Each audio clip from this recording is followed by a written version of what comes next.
Oi a todos do canal Segredos Dark. Eu me chamo Bianca, tenho 34 anos e decidi contar a minha história para vocês. Eu tenho acompanhado o canal, eu percebi que o foco é alertar as pessoas, trazer uma mensagem que possa talvez salvar vidas. Então eu resolvi escrever a minha história e espero que ela seja contada no canal. Gente, só abrindo um parênteses, eu gravei essa história inteirinha e quando eu fui ver a gravação tinha travado e eu precisei regravar a história. Então, por favor, deixe muito like, comente e se inscreva no canal, porque daí vai ter valido muito a pena de qualquer forma, tá bom?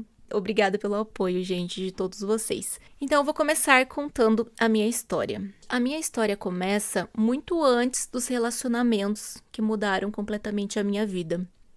Começa ainda na minha infância, quando eu fui adotada por uma família que eu tenho certeza que foi Deus que escolheu para mim.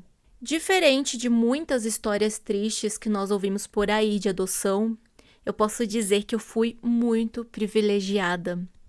Os meus pais me escolheram com muito amor, me criaram como filha única deles e eu cresci em um lar muito amoroso, cercado de carinho, proteção, bons exemplos.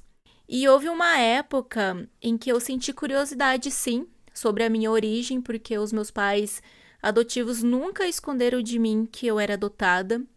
E eu pensei em conhecer melhor a minha história, conhecer até, quem sabe, a minha família biológica. Mas hoje, quando eu olho para trás, o sentimento que prevalece é apenas gratidão. Eu sou muito grata a Deus e aos meus pais, e até aos meus pais biológicos, porque de alguma forma a decisão deles permitiu que eu fosse criada por duas pessoas maravilhosas que são os meus pais adotivos, mas são os meus pais. Bem, gente, a minha infância, ela foi muito feliz. Mas desde cedo eu carregava um problema que demoraria muitos anos para compreender de verdade, que é o mal do século, creio eu, a ansiedade. Eu descontava essa ansiedade que eu sentia em praticamente tudo o que eu comia. Quando eu estava triste, eu comia. Quando eu estava nervosa, eu estava comendo. Quando alguma coisa dava errado, eu comia. A comida, para mim, era um conforto. E com o passar dos anos, eu fui ganhando cada vez mais peso. Fui ficando gordinha. Durante muito tempo, eu fui a prima gordinha, a amiga gordinha, a filha gordinha. Mais tarde, a namorada gordinha. Eu dizia que aquilo não me incomodava, que eu estava bem com tudo aquilo. E talvez, durante algum tempo, realmente não tenha me incomodado tanto assim. Mas hoje eu reconheço que em muitos momentos da minha vida, eu apenas fingia estar bem.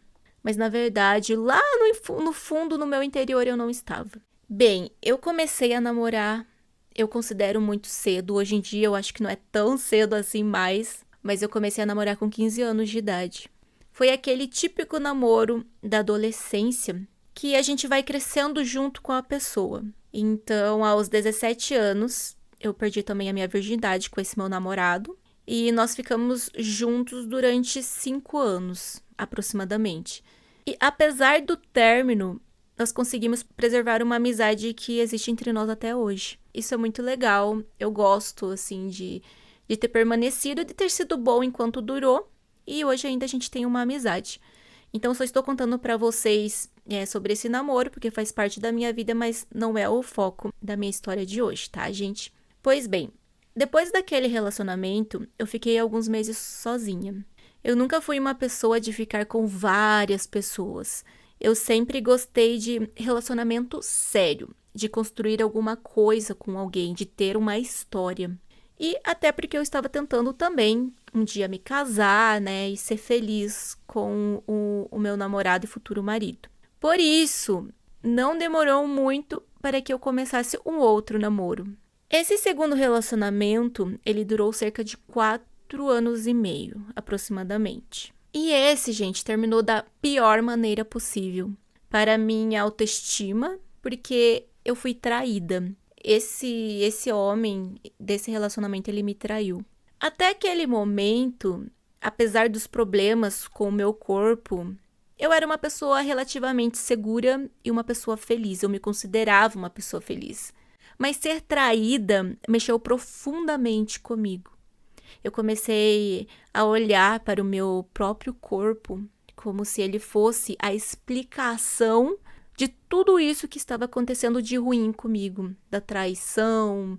E eu pensava, talvez ele tenha me traído porque eu sou gorda. Talvez eu não seja bonita o suficiente.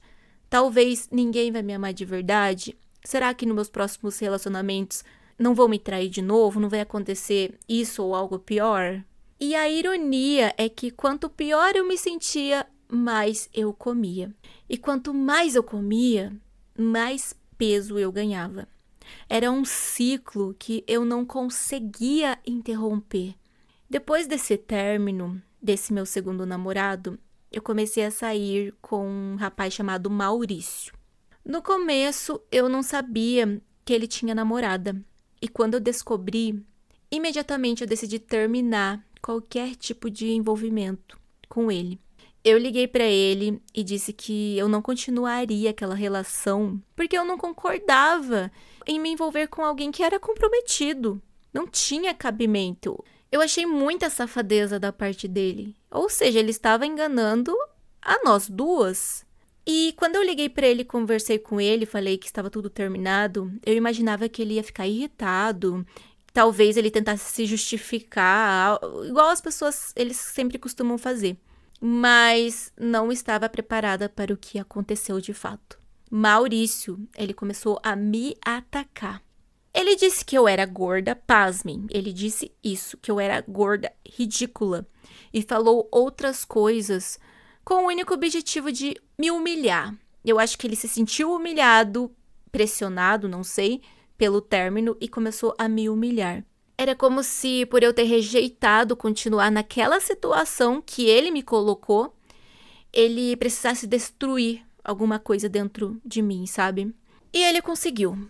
Talvez, para outras pessoas, fossem apenas palavras ditas por um homem conduído, irritado. Para mim, que já estava fragilizada por uma traição anterior e lutando contra a minha própria imagem, aquelas palavras chegaram exatamente onde doía dentro de mim. E mesmo assim, eu segui em frente. Não tinha o que eu fazer.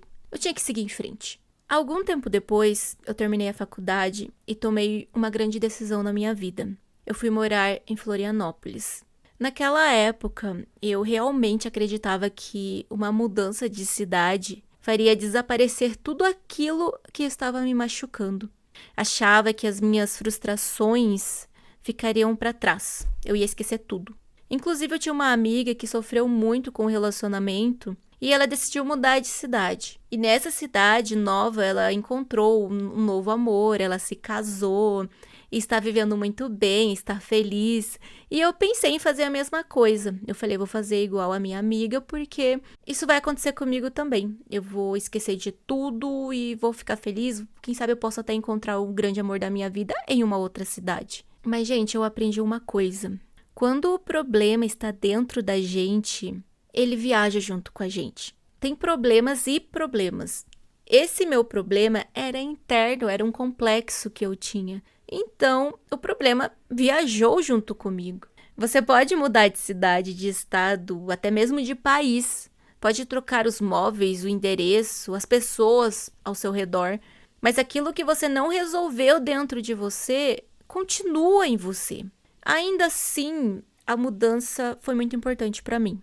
Apesar da solidão dos primeiros tempos, eu comecei a aprender a gostar da minha própria companhia. Eu fiz novas amizades, eu comecei uma nova rotina e de pouco a pouco eu fui sentindo que eu estava vivendo novamente. Ou seja, não foi de todo mal essa mudança de cidade, porque até então eu estava indo bem. E foi nessa fase que eu conheci Rodrigo. Nós nos conhecemos pelo aplicativo, acho que posso falar aqui, o Tinder. e conversamos durante semanas até a gente marcar o nosso primeiro encontro. No dia em que finalmente iríamos nos conhecer pessoalmente, ele me ligou, dizendo que precisava contar uma coisa antes de me encontrar. Naquele momento que eu vi isso, eu gelei. Porque das experiências que eu já tinha vivido, eu já imaginei o pior. Eu falei, ai, será que ele vai falar que ele é casado? A gente fica com um complexo. Será que ele tem namorada? Será que ele está escondendo alguma coisa absurda? Ai, o que será que é? E eu já sempre fui muito ansiosa, mas não era nada disso. Rodrigo me contou que alguns anos antes ele havia sofrido um acidente e perdido uma das pernas. Desde então, ele estava usando prótese. Naquele momento, eu fiquei em silêncio por alguns segundos, porque foi como uma bomba assim pra mim. Eu não imaginava que ele ia falar exatamente algo desse estilo. Mas assim, eu respondi com muita naturalidade. Eu falei, é isso? Tudo bem. A que horas que nós vamos nos encontrar? Eu não dei muita importância naquilo que ele me falou. Eu não demonstrei que eu fiquei chocada com aquela notícia. E ele se emocionou. Depois que eu desliguei o telefone, eu confesso que alguns pensamentos passaram pela minha cabeça. Eu pensei no que meus amigos diriam, no que minha família pensaria. E eu até me perguntei se eu estava preparada para viver aquilo. E foi quando eu percebi que eu estava sendo preconceituosa com ele, por ele não ter uma perna.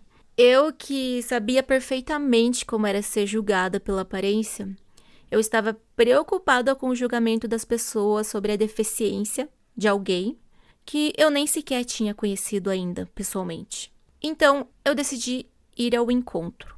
Depois daquele dia, praticamente não nos desgrudamos mais. Rodrigo, ele era chefe de cozinha e cozinhava maravilhosamente bem. Era cada prato que ele fazia que, uau! Ele também era carinhoso, ele era companheiro, ele gostava de me mimar, me tratava muito bem. Então, durante algum tempo, eu vivi uma fase muito boa ao lado dele. Eu pensei, poxa, depois de tudo que eu sofri nos relacionamentos anteriores, eu estou feliz. Encontrei a minha pessoa. Então, eu pensava dessa forma. E como ele cozinhava muito e eu continuava usando a comida como uma válvula de escape, eu engordei cerca de 15 quilos durante o nosso relacionamento. Eu já estava acima do peso quando eu o conheci. Então, aquele ganho de peso agravou ainda mais a minha situação, a minha autoestima. Mas assim, o problema maior não era ainda esse. Porque com o passar dos meses, o Rodrigo começou a mudar comigo. Aquele homem carinhoso, atencioso, ele foi ficando muito impaciente, distante, grosseiro. Até que durante uma discussão, ele pegou um copo de vidro e arremessou na minha direção. Gente, o copo passou raspando pela minha cabeça e estraçalhou tudo assim na parede. Eu levantei do sofá furiosa. Eu fui pro quarto e eu me tranquei lá no quarto. Ele passou horas pedindo desculpa, limpando tudo, toda aquela bagunça dos cacos que estavam espalhados, né, pela casa, pelo chão. Mas eu não abri a porta. Eu fiquei quieta na minha, fiquei lá no meu quarto e não abri. Eu não abri a porta porque eu fiquei muito perplexa com tudo o que estava acontecendo, porque ele não era dessa forma. No dia seguinte, eu fui muito clara com ele. Eu falei que eu não ia aceitar esse tipo de comportamento. Eu falei pra ele que ele estava mudando e eu não estou gostando de quem ele está se tornando. Ele veio carinhoso, me pediu perdão. E como eu pensei assim, como estava no começo, e eu pensei, ele pode estar estressado, ele pode estar passando por alguma coisa no trabalho. A gente sempre pensa esse tipo de coisa. Então eu falei, eu vou dar uma chance. E eu perdoei ele. Depois disso, ele não voltou a arremessar objetos contra mim. Mas assim, o relacionamento continuou piorando. Rodrigo, ele ficou cada vez mais frio, mais distante. A nossa vida sexual praticamente desapareceu. Não tinha mais nada. E aquilo mexia muito comigo, porque eu me sentia rejeitada. Eu tentei de tudo. Eu comprava lingeries novas, preparava jantares, tentava surpreendê-lo. E até fazia apresentações sensuais para tentar chamar a atenção dele, mas nada funcionava. Quanto mais eu tentava me aproximar, mais distante ele parecia ficar de mim. As nossas discussões aumentaram assim demais. E um certo dia, depois de uma briga nossa, eu emprestei o meu carro para que ele fosse para uma entrevista de emprego. Ele saiu com o meu carro e ficou desaparecido durante horas. Como ele estava procurando trabalho, eu tentei não criar uma discussão por conta disso. Então eu tentei meio que relevar, dar uma relaxada e deixei passar.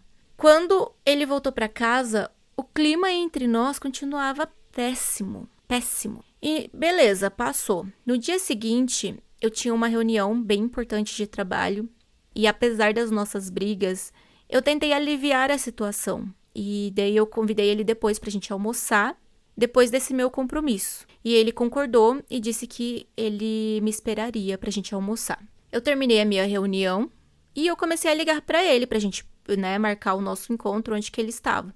E ele não atendia o celular. Eu liguei várias vezes.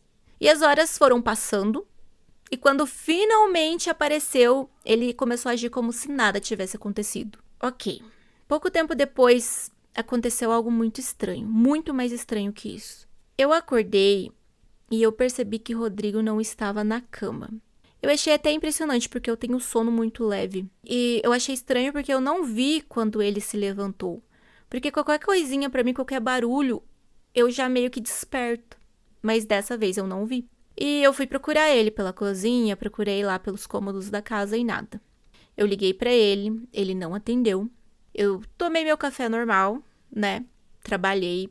E perto do horário do almoço, eu tentei ligar pra ele de novo. E nada. O dia inteiro passou assim.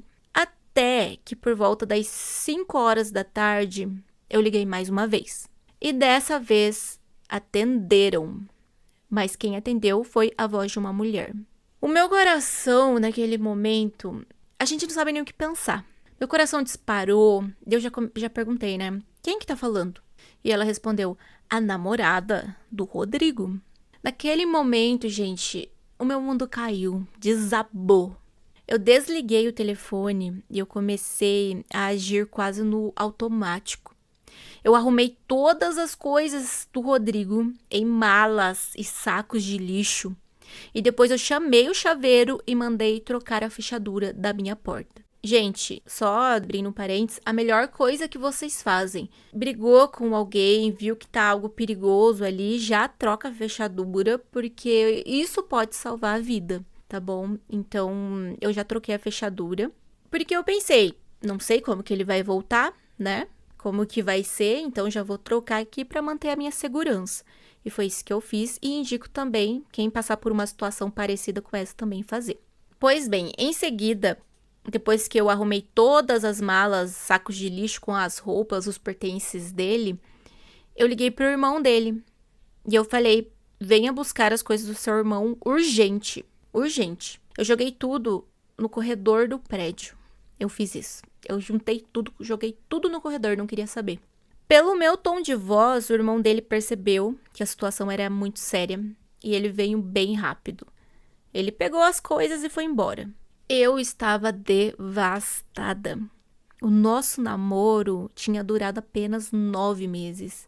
Mas eu não conseguia aceitar que tinha passado aquele tempo inteiro tentando salvar um relacionamento enquanto ele estava me traindo. E para piorar, muitas vezes ele usava o meu próprio carro para me trair, para encontrar com essa outra mulher. E eu fiquei pensando, poxa, eu aceitei coisas que eu não aceitaria para ficar com ele, para agradá-lo, para tentar dar certo. E é assim que ele me paga. Gente, passei horas chorando. Chorei demais, demais, demais. Já era quase meia-noite quando eu ouvi tentar abrir a porta. E quem que era? Sim, era Rodrigo. Graças a Deus eu havia trocado a fechadura e ele começou a gritar lá do corredor, dizendo que precisava entrar, precisava falar comigo. E eu gritava lá de dentro, mandando embora, vai embora, eu não quero mais saber de você. Olha o que você fez comigo, vai embora, eu não preciso, eu não quero você. Já me fez sofrer demais. E depois de algum tempo, com medo de que a situação virasse um escândalo ali no prédio, já tinha alguns comentários no grupo do prédio, dos moradores, e eu acabei deixando ele entrar. Mas assim, eu percebi que ele também deu uma acalmada. Então, por isso que eu deixei ele entrar, só pra gente resolver aquela situação e conversar. Hoje eu entendo que também foi um perigo ali que eu corri, tá? Mas eu acabei deixando ele entrar na pressão do momento, eu deixei. Ele então admitiu a traição. Ele disse que não queria me magoar. Mas aquela frase não fazia sentido nenhum. Ele já havia me magoado, já tinha me traído. Como que alguém trai e fala que não quer magoar? Por favor, né, gente? E como já não havia ônibus naquele horário, ele pediu se ele podia ficar dormindo no sofá. É aquela coisa, parece que a gente tá no automático. Eu estava destruída emocionalmente. Não deveria, mas eu também permiti que ele ficasse no sofá. Eu tranquei a porta do meu quarto, ao menos isso, né? Tranquei a porta do meu quarto e passei a noite lá dentro, não saí pra nada, enquanto ele dormia ali na sala. Na manhã seguinte, quando eu saí do quarto, eu encontrei com o Rodrigo e ele estava sentado ali no sofá, chorando amargamente, arrependido, e veio conversar comigo, pedir perdão. Mas assim, eu não estava mais aguentando toda aquela situação. Eu falei, vai embora, eu pedi que ele fosse embora, não queria mais ele, não queria namorar com ele.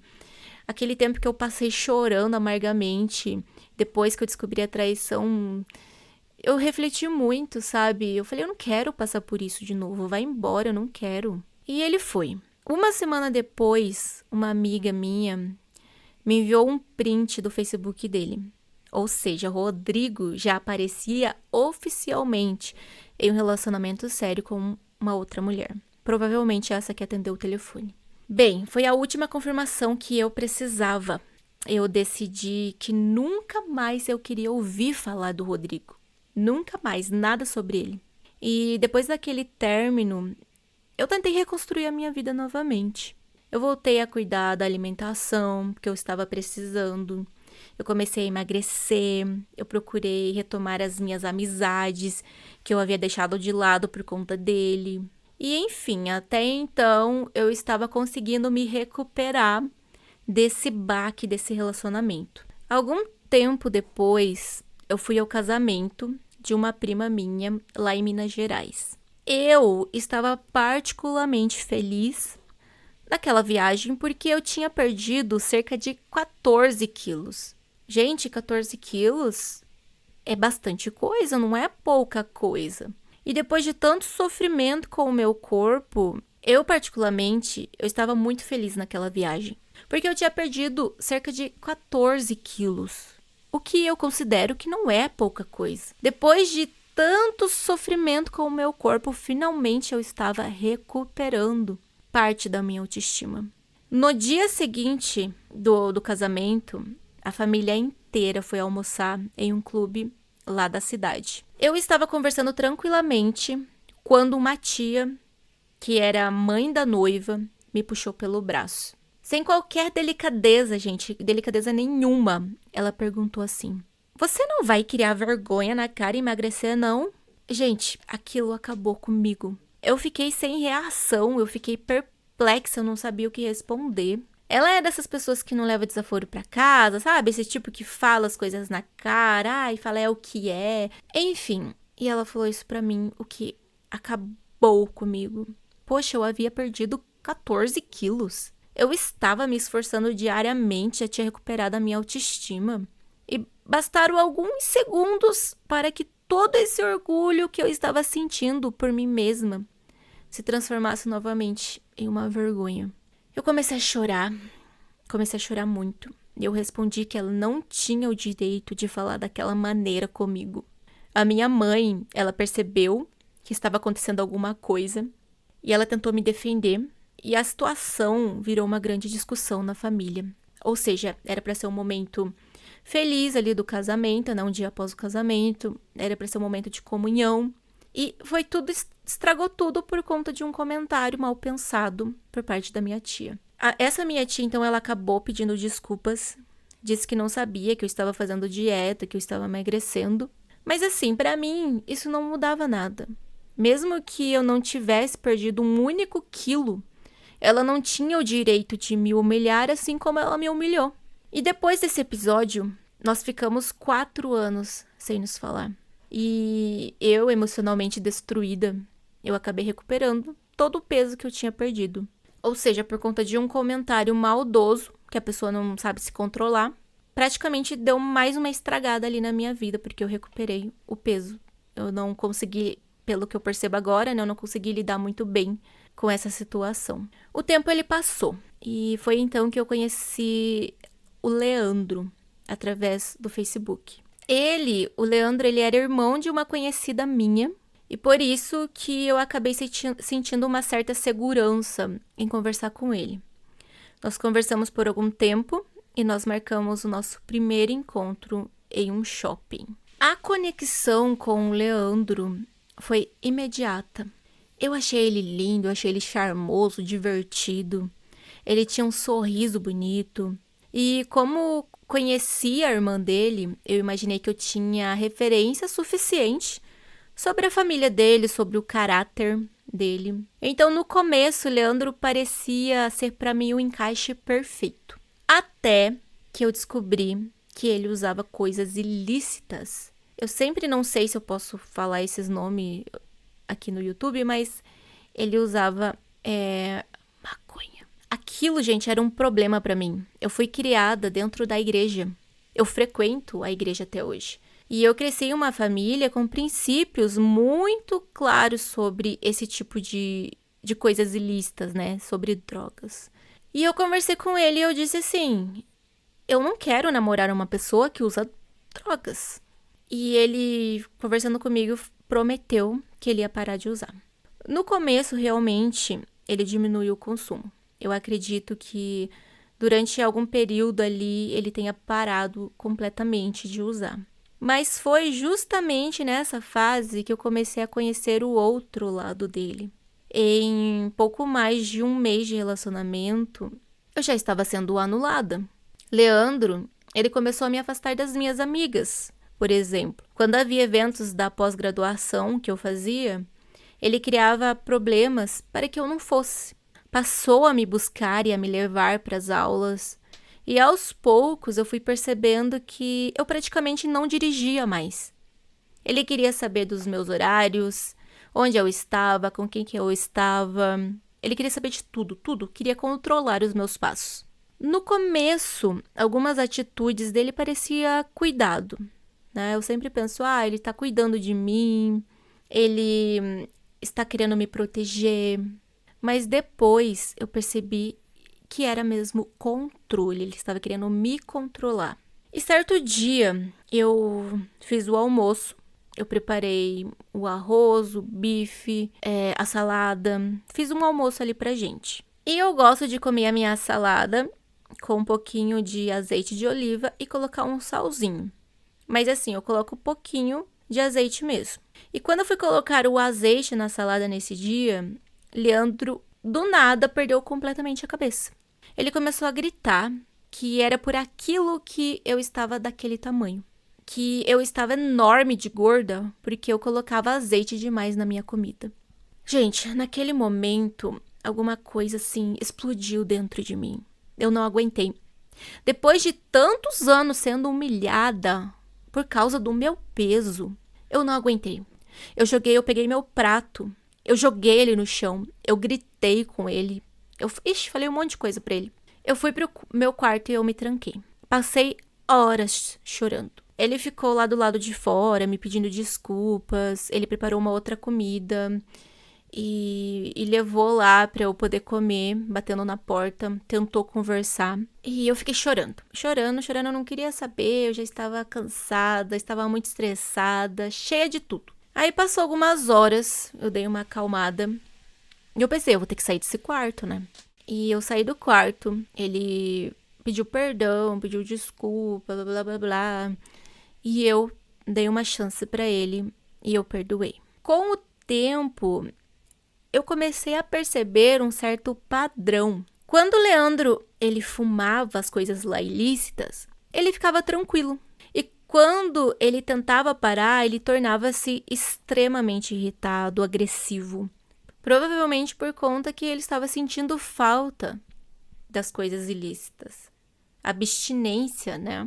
Nosso relacionamento, então, estava ficando cada vez pior. Pior. Quando aproximou o Natal daquele ano, ele disse que ele queria passar o Natal com a minha família. Mas alguma coisa dentro de mim dizia que aquilo não ia ser uma boa ideia. Ele passar o Natal com a minha família, ou seja, ele ia ter que conhecer minha família, ele ia conhecer onde a minha família mora. Não sei, eu não estava me sentindo confortável e bem com essa situação e com essa sugestão dele. Então eu respondi que naquele ano eu preferia que cada um passasse o Natal com a sua própria família, o que também seria normal em alguns relacionamentos, né? Ele ficou extremamente revoltado. Brigamos muito naquele dia por conta disso. Faltava então cerca de uma semana pro Natal e os dias seguintes, gente, foram horríveis. Nós discutíamos o tempo inteiro e eu já estava decidida a terminar com ele. Eu já não estava aguentando mais, não era aquilo que eu queria para minha vida. Mas havia um problema. Eu estava começando a ter medo dele. Por isso, eu pensei em esperar a minha viagem de Natal e terminar o namoro com ele à distância.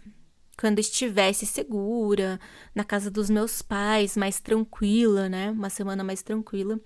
Então, eu pensei em terminar com ele online, né? À distância. No dia da viagem, o Leandro, ele havia dormido no meu apartamento. Quando ele acordou, ele começou novamente a me pressionar por conta dessa viagem, que ele não ia ir comigo. Ele queria saber de todo jeito por que eu não permitia que ele passasse o Natal com a minha família.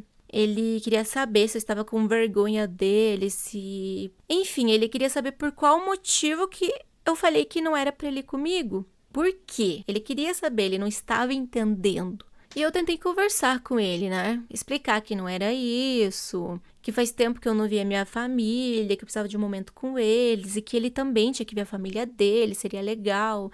Enfim, tentei explicar ali do meu jeito, mas ele ficou cada vez mais alterado comigo. De repente, ele arrancou o interfone da parede. Depois ele pegou o telefone residencial e arremessou assim no chão.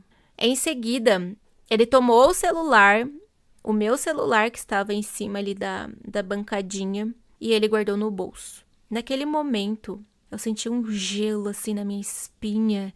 Eu fiquei gelada assim, dá aquele gelo no nosso corpo, a nossa mão fica gelada, né? E eu pensei, eu estou correndo perigo aqui com ele. Eu comecei a chorar automaticamente. Chorar.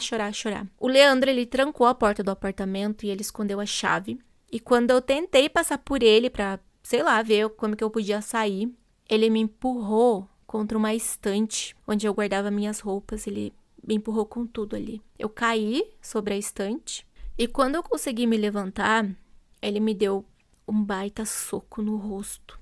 Eu tentei reagir, mas ele me empurrou no chão de novo. E depois ele começou a chutar a minha cabeça. Várias vezes.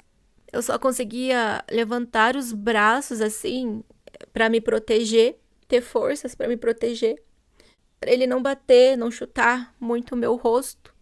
É o nosso instinto, né, fazer isso. E quando eu tentei me levantar novamente, ele me empurrou novamente. E ele disse assim: "Você é um lixo. E lixo tem que ficar no chão." Eu estava completamente apavorada. Eu estava muito apavorada. Em algum momento, eu pedi a Deus, em silêncio, que me desse calma e sabedoria para eu poder escapar daquela situação, para eu poder sair viva daquela situação, porque isso nunca tinha acontecido comigo. Por mais os meus relacionamentos abusivos lá atrás, mas de alguém me socar, me chutar, eu pensei que eu poderia não sair viva dali. Então eu orei a Deus pedindo ajuda. Depois de me agredir, o Leandro saiu do cômodo. Eu esperei um pouquinho. E eu comecei a me levantar assim, devagar.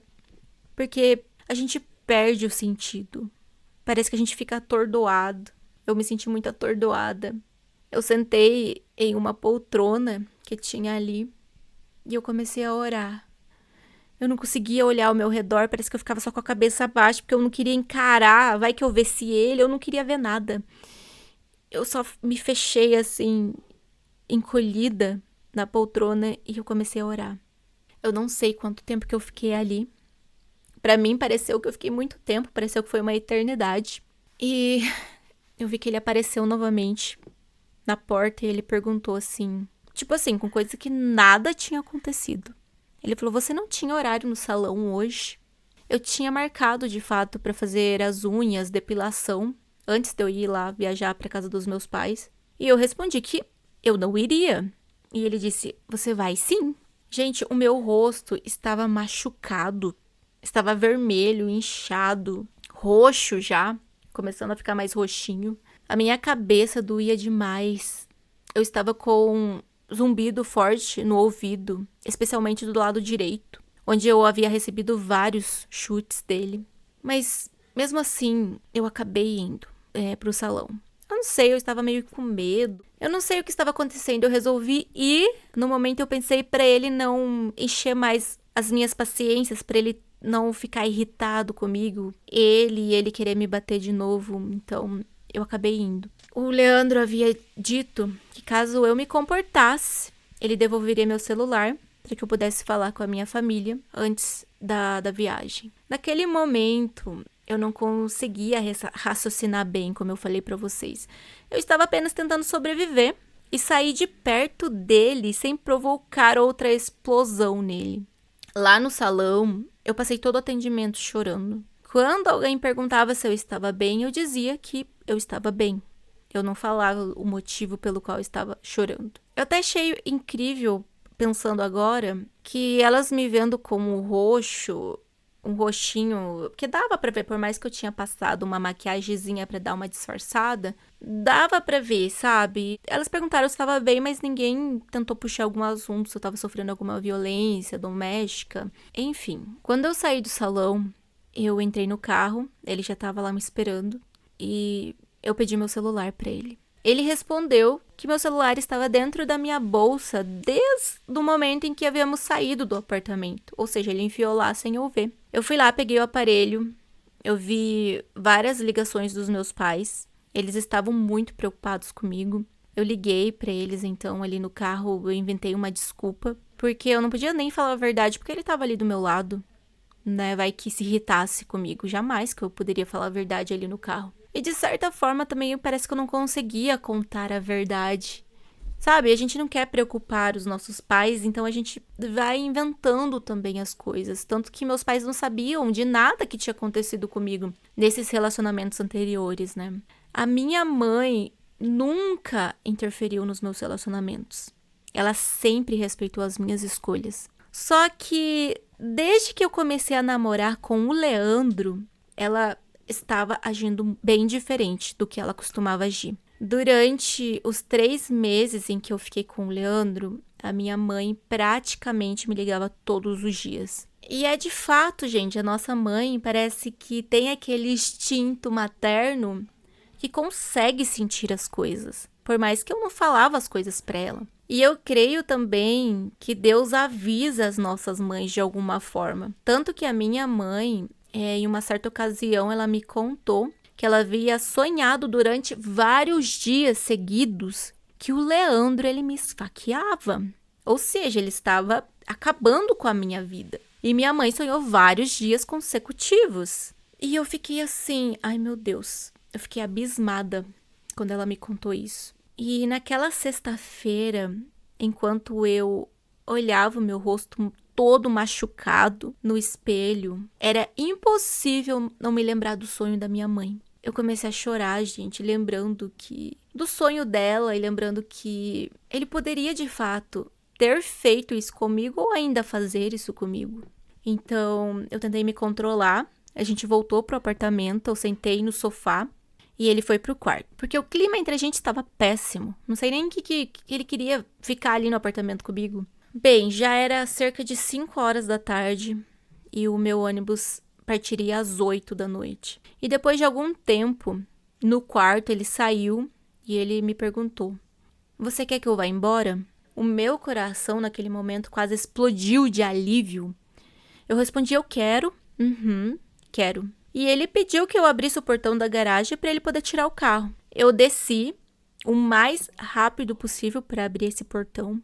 E antes de entrar no carro, ele me abraçou, me deu um abraço. Eu não tinha reação, eu fiquei completamente imóvel, não correspondi. E ele entrou no carro e foi embora. Nossa, eu subi pro apartamento, aliviada, assim, aquele alívio, parece que eu conseguia engolir novamente. Eu tranquei a porta, eu sentei no chão e eu chorei como nunca. Chorei demais. Quando eu consegui me acalmar um pouco, eu liguei para o serviço de táxi executivo, que eu costumava mesmo pedir quando eu precisava, e eu liguei para que um táxi fosse me buscar. Eu não arrumei nada ali na casa, né? O apartamento estava destruído, objetos quebrados, as coisas fora do lugar, mas eu não arrumei nada. Eu resolvi apenas descer, levar um saco de lixo que tinha ali. Eu resolvi levar esse saco ali na garagem enquanto eu esperava o motorista. Quando eu entrei no hall do prédio, eu quase parei de respirar ali. O Leandro estava na recepção do meu prédio. Ou seja, ele tinha ido embora. Eu acabei de ver ele saindo com o carro. O que ele voltou? Ele estava ali na recepção. E ele segurava um pacote de presente. Naquele momento eu tive certeza de que o pesadelo ainda não tinha acabado. Eu larguei o saco de lixo assim no chão. Ele se abaixou, pegou e disse assim bem tranquilamente: "Deixa que eu jogo pra você. A minha avó te mandou esse presente." Eu peguei o pacote, eu agradeci. Então ele perguntou: "Você não vai abrir o pacote? Não vai ligar pra minha avó pra agradecer pelo presente?" E eu respondi que eu ia fazer isso. Eu estava com medo dele. Ele respondeu: "Ótimo, eu vou subir então com você e esperar." Eu comecei a chorar novamente. Assim, ele viu no meu rosto a minha tristeza. Com certeza ele viu. Meu coração assim já disparou, já não estava bem. Eu tinha tido um alívio ali quando ele foi embora, mas daí parece que voltou tudo de novo. Aquela sensação horrível. E ele subiu comigo. Eu estava completamente coagida com a presença dele ali. Eu abri o presente. Liguei para a avó dele. Ela perguntou, inclusive, várias vezes se estava tudo bem comigo. Talvez ela percebeu pela minha voz alguma coisa, não sei. E eu respondia que sim, enquanto o Leandro permanecia ali, perto de mim. Não tinha como eu falar outra coisa, né? Enfim, eu falei com ela, desliguei. Não demorou nada, o meu telefone tocou. E era o motorista do táxi dizendo que já havia chegado e que estava ali embaixo. Naquele momento eu agradeci tanto a Deus, porque eu tinha que sair, né? Ele sabia que eu ia pegar o ônibus, que eu tinha que ir para a rodoviária. O Leandro me perguntou se eu queria que ele me levasse à rodoviária. Imediatamente eu respondi não, meu táxi já tá aqui. Graças a Deus que o táxi já estava ali, porque era uma desculpa assim muito plausível, né? O táxi já está aqui, eu preciso ir. Depois de tudo que havia acontecido, eu jamais entraria novamente em um carro sozinha com ele. Jamais. Imagine um trajeto até rodoviária eu com ele lá. Ah, não. Jamais. Por fim, eu peguei as minhas malas, descemos juntos, como se nada tivesse acontecido. Principalmente da parte dele, né? Eu entreguei a bagagem pro motorista e antes de entrar no carro, o Leandro veio e me abraçou novamente.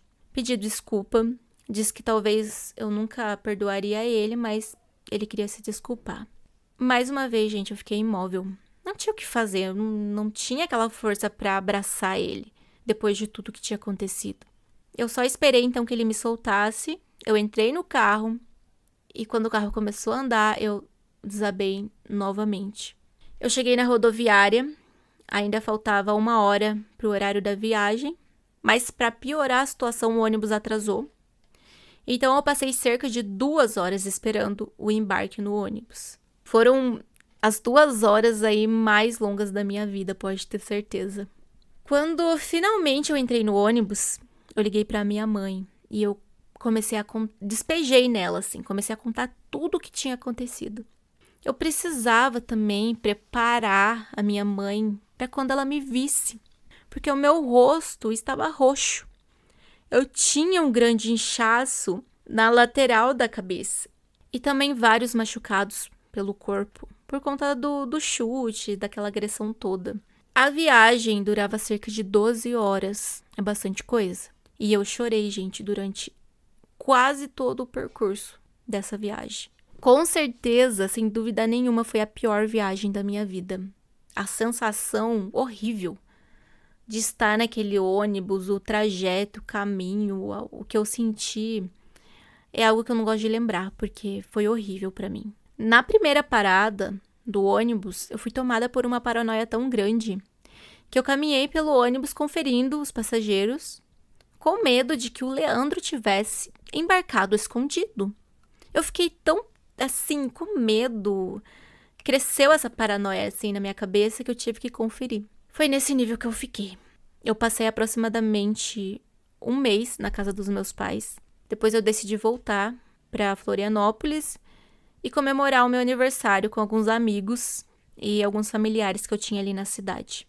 Mas assim que eu retomei a minha vida na cidade, que para mim não estava sendo fácil, mas eu estava conseguindo seguir, começou uma outra fase desse inferno. O que eu mais temia aconteceu.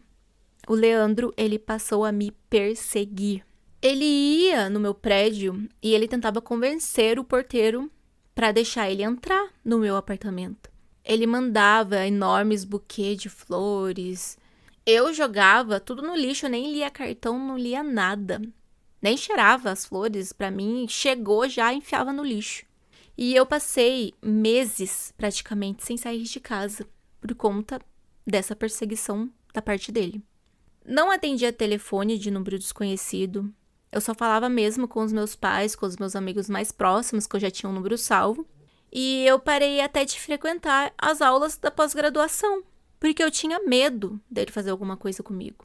E quando eu conseguia ir para as aulas, que era extremamente importante a minha presença nessa aula em específica, eu estacionava o carro o mais próximo possível da entrada da faculdade e dos seguranças. Porque era a única maneira que eu me sentia, assim, minimamente protegida. Até que um dia, eu atendi o celular, assim, no automático, sem olhar o número, e eu conheci a voz de Leandro. Quando eu ouvi a voz dele, meu coração, assim, disparou demais. Meu coração disparou. Eu desliguei, assim, na hora, e eu já, em seguida, liguei para a irmã dele. Eu fui extremamente direta, porque eu não estava mais aguentando essa paranoia, essa perseguição. E eu falei assim pra ela, olha, se ele não parar de me perseguir, eu vou ir à delegacia, o que eu já deveria ter feito.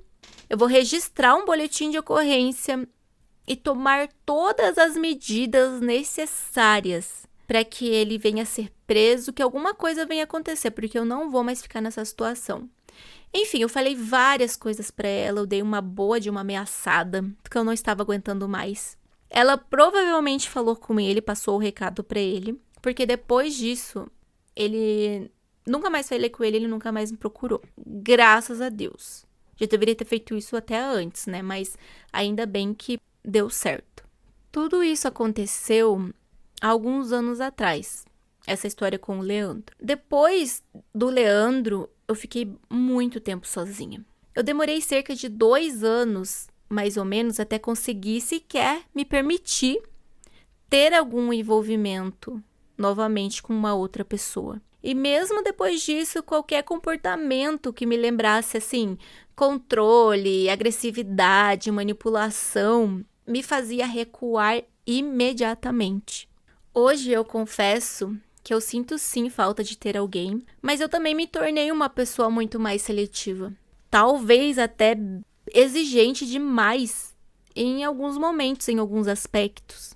Só que depois de tudo isso que eu vivi, eu aprendi que a solidão é muito menos dolorosa do que uma companhia errada. Durante esse período em que eu estava reconstruindo a minha vida, eu também tomei uma decisão muito importante sobre a minha saúde. Eu fiz uma viagem ao exterior e eu percebi que o meu peso estava começando a comprometer as coisas básicas na minha vida. Por quê? Porque eu tinha dificuldade para caminhar, algo básico. Eu tinha dificuldade de aproveitar a viagem. Eu tinha dificuldade de ter boas memórias e recordações das viagens que eu estava fazendo. foi quando eu decidi realizar uma cirurgia bariátrica. Eu tenho 1,60 de altura e eu estava pesando 106 quilos quando eu operei. A cirurgia ocorreu muito bem, tudo super bem. Mais tarde, eu precisei fazer também cirurgias reparadoras para reduzir os seios, retirar excesso de pele, né, que ficaram depois do emagrecimento. E hoje, quando eu me olho no espelho, eu posso dizer uma coisa que durante muito tempo eu não conseguia dizer, que é: eu me amo. Eu me amo. Isso não significa que todas as feridas, assim, de tudo que eu passei tenha desaparecido. Eu não estou completamente recuperada de tudo que eu vivi, mas com certeza eu estou me recuperando. Existe uma diferença enorme entre estar quebrada e estar em reconstrução.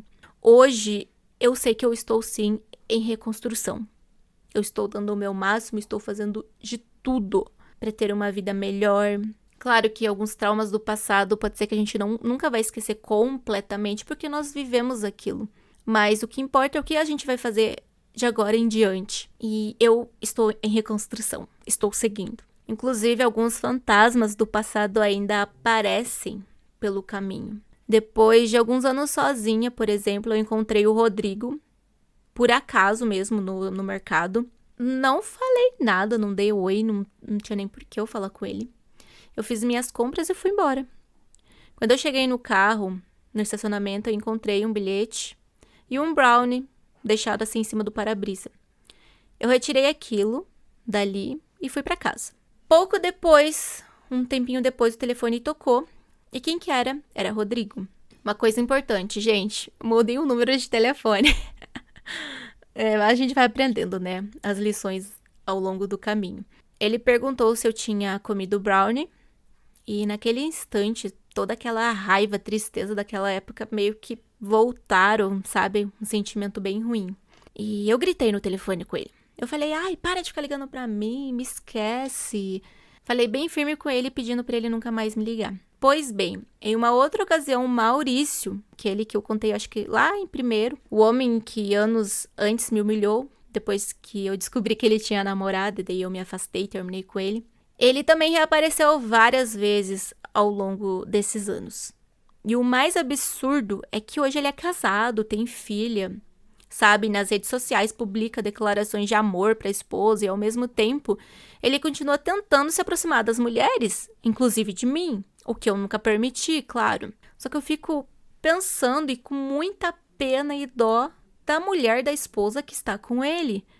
Porque mulher nenhuma merece esse tipo de homem, né, gente? Eu peço pra Deus dar livramentos pra essas mulheres. Porque, poxa vida, respeite a mulher que você está casado, não é mesmo? A família, né? E quanto ao Leandro, pasmem, eu soube que ele se casou. Pelo que chegou aos meus ouvidos, ele e a esposa vivem envolvidos em brigas, muitos problemas, até já foram parar na delegacia pelas brigas. E eu não comemoro, gente, a desgraça de ninguém, né? Eu apenas agradeço por não estar mais naquela história, não estar mais com ele. E como eu falei, eu peço muito, assim, por livramentos para essas mulheres que estão com esses homens abusivos. E eu não sei nem como elas aguentam, né? Tem pessoas que a gente sabe que são mais fortes para sair de determinada situação e tem pessoas que demoram anos e anos ou até mesmo não conseguem sair dessa situação. Mas eu sempre oro, assim, e desejo muito que essas mulheres se livrem desses homens, que eles nunca mais encontrem uma mulher, porque eles praticamente não são dignos de ter uma mulher enquanto eles estiverem nessa vida, né, e tratarem as mulheres desse jeito. Pois bem, gente, sobre a minha tia, aquela que eu fiquei muito tempo sem se falar, eu acabei me reconciliando com ela também. Ela me humilhou por causa do peso, mas ok, o tempo passou, a gente se reconciliou. Depois de 4 anos sem contato, nós voltamos a conversar, mas tivemos outras discussões durante o período do falecimento da minha avó, infelizmente, e ficamos mais 2 anos afastadas. Um dia eu decidi que eu não queria carregar aquela mágoa pro resto da vida, porque você ficar muito tempo sem falar com uma pessoa, anos, é porque você guarda a mágoa, porque a gente guarda a mágoa. Então eu decidi que eu não queria mais isso pra minha vida, porque isso é ruim pra gente também guardar mágoas e não perdoar, né? Eu pedi desculpas pela minha parte no conflito e ela também me pediu perdão. Então hoje nós conseguimos nos relacionar bem, cordialmente, né? Gente, quando eu olho pra trás, eu vejo quantas versões de mim mesma já existiram. A menina criada por pais amorosos, adolescente que queria viver um grande amor, a jovem traída que acreditou que o próprio corpo era culpado, a mulher que saiu da sociedade pensando que conseguiria fugir das suas dores, a mulher que foi humilhada e finalmente a mulher que conseguiu sair viva. Durante anos eu esperei que alguém aparecesse para me dar o valor que eu procurava. Hoje eu percebo que parte da minha cura começou quando eu mesma passei a reconhecer esse meu valor. E eu ainda, gente, acredito sim no amor. Ainda acredito que Deus pode colocar uma pessoa maravilhosa no meu caminho.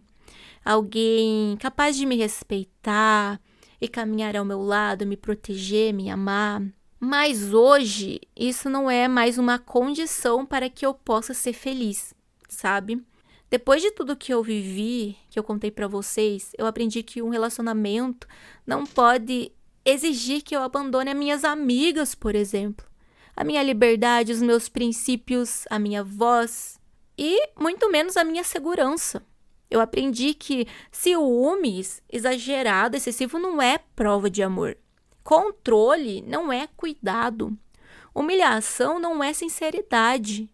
Violência não é apenas um momento de raiva. E um pedido de desculpas não apaga automaticamente aquilo que alguém escolheu fazer. Eu não agradeço pela violência que eu sofri jamais. Eu não romantizo aquilo que aconteceu comigo. Mas eu agradeço, assim, por ter sobrevivido, por ter sido forte, por Deus ter me ajudado e eu estar aqui contando a minha história para vocês.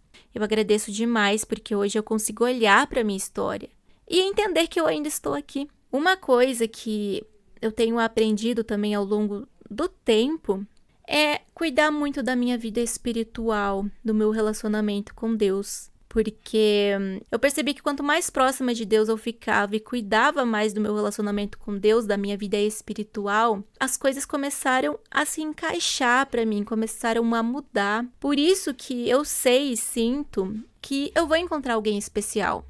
Alguém que vai me amar, alguém que vai cuidar de mim. Porque quando eu mudei, que agora eu posso dizer que eu tenho uma vida com Deus, eu já não sou mais a mesma pessoa que eu contei para vocês aí no meu relato. Eu mudei demais. E conforme eu fui mudando, eu tenho certeza que Deus ele vai nos moldando e ele também prepara as pessoas de acordo com o nosso estado de espírito, o nosso estado espiritual. Eu sinto muito isso. Tudo na minha vida mudou depois que a minha vida espiritual também foi, assim, posso dizer, consertada. Então, eu estou muito feliz, falo que eu estou me reconstruindo. E eu sei que eu vou encontrar a minha tampa da panela, gente. E eu gostei muito da oportunidade de contar a minha história, porque eu vejo muito aqui no canal que as histórias são postadas aqui, de fato, para ajudar alguém, para mudar a vida de alguém, para fazer a diferença na vida de alguém. Então, eu quero muito, desejo muito que esse meu relato possa ajudar alguém, de alguma forma, né? Igual é pregado aqui no canal. Então, por isso que eu resolvi contar a minha história, tá bom, gente? Eu posso dizer que a minha história ainda não terminou, com certeza. E durante muito tempo eu achei que a minha vida só começaria de verdade quando eu encontrasse a pessoa certa, né? Hoje eu penso diferente. A minha vida já começou, com certeza. Então, agora eu só estou esperando uma pessoa para completar a minha felicidade. E eu também completar a felicidade dessa pessoa que eu sei que vai aparecer. Então, obrigada, gente. Essa é a minha história e um pouco dos meus sentimentos hoje, que eu decidi contar pra vocês. Espero que faça diferença na vida de vocês, tá bom? Curtam muito esse vídeo, mande pra alguém que precisa ouvir, compartilhe. Eu acho que tem aquele pra dar o hype, né? Dê o hype, comentem. Enfim, gente, façam tudo, porque essa é a segunda vez que eu gravei essa história, porque como eu falei pra vocês, uma vez que eu gravei inteirinha, falei muita coisa, eu vi que não foi pra frente a gravação. Então, vamos dar essa força aí pro canal, tá, pessoal? Obrigada por tudo, obrigada, Segredos Dark, um beijo e Deus abençoe.